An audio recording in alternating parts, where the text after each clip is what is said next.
Yo, what is going on, guys? It is your boy Kirohh here, and today I wanted to give y'all a quick deck profile for another starter deck in my game, Quest for Dominion.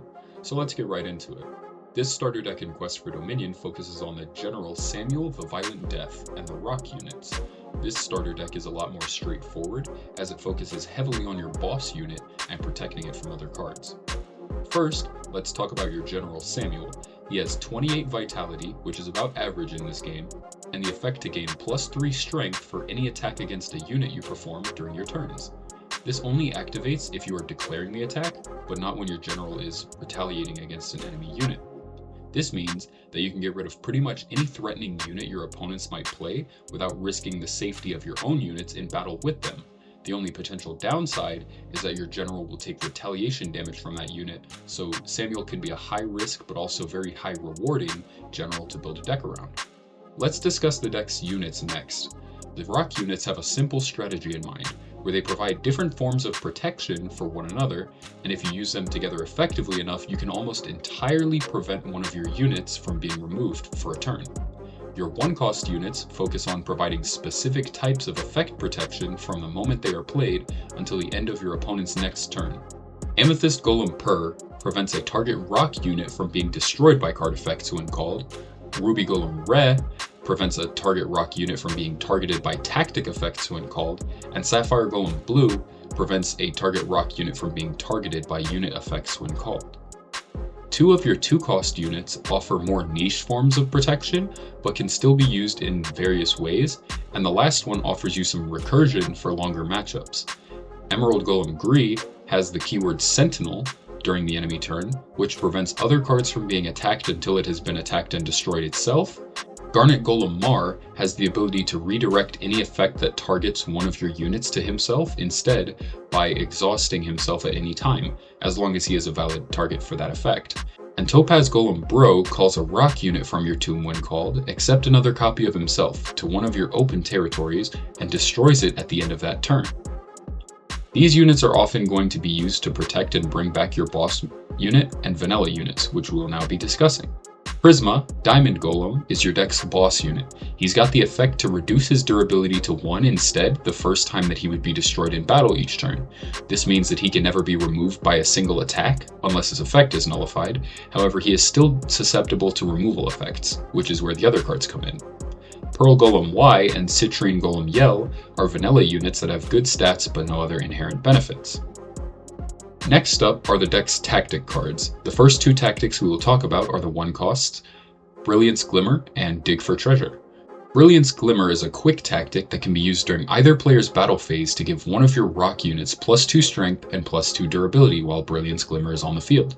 Dig for Treasure is a tactic that you can only play during your main phase, but it allows you to discard one card from your hand and search your deck for any rock unit and add it to your hand, shuffling your deck afterward.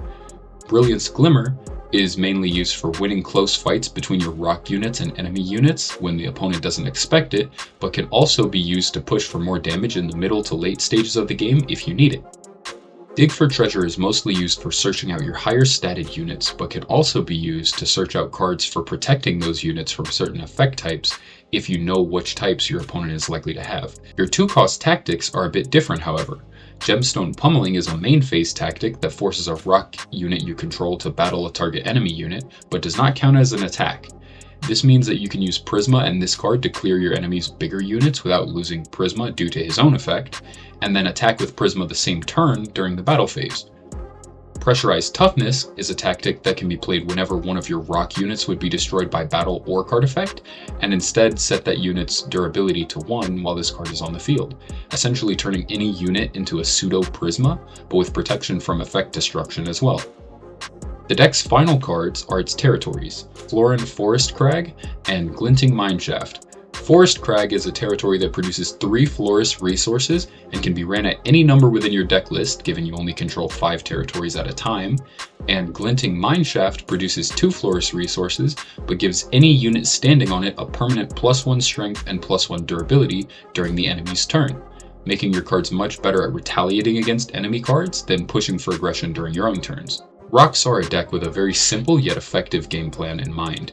You might want to play Prisma as quickly as possible and use your other units to protect it so that you can protect against direct attacks, and keep a constant threat of 4 damage to the opponent each turn on the field. Topaz Golem can be paired with Amethyst Golem or Pressurized Toughness to revive Prismas that have been destroyed without it getting destroyed again with Topaz Golem's effect, but he can also be used by himself for that extra bit of damage if you don't care about your card going away at the end of the turn. Ruby Golem and Sapphire Golem can be paired together with one another to protect one of your units from unit and tactic effects, making it untouchable by most effects in the game. Your vanilla units are good at attacking enemy units without dying to retaliation themselves, so they can be used in conjunction with other units to remove things while keeping yourself safe, and on the enemy's turn they become vastly overstated for cost if you play them on Glinting Mineshaft. One final piece of tech to keep in mind is that your Glinting Mineshafts can be placed in the front row to make your back row units even more difficult to remove, or can be placed in the back row if you plan on putting Prisma in the front to give further protection to those units in the back. Your deck doesn't require you to make too many difficult decisions, but the ones that you do make can be wholly instrumental to your success or detriment as a rock player. That's it for the Samuel starter deck in QFD. If you enjoyed this video, be sure to like and subscribe to keep up with my content about the game as I post it. If there's a specific faction starter deck that you'd like to see me post about next, let me know in the comments. I also hope that you're having a wonderful morning, day, night, or whenever it is that you may be watching this, and I will see y'all in the next video.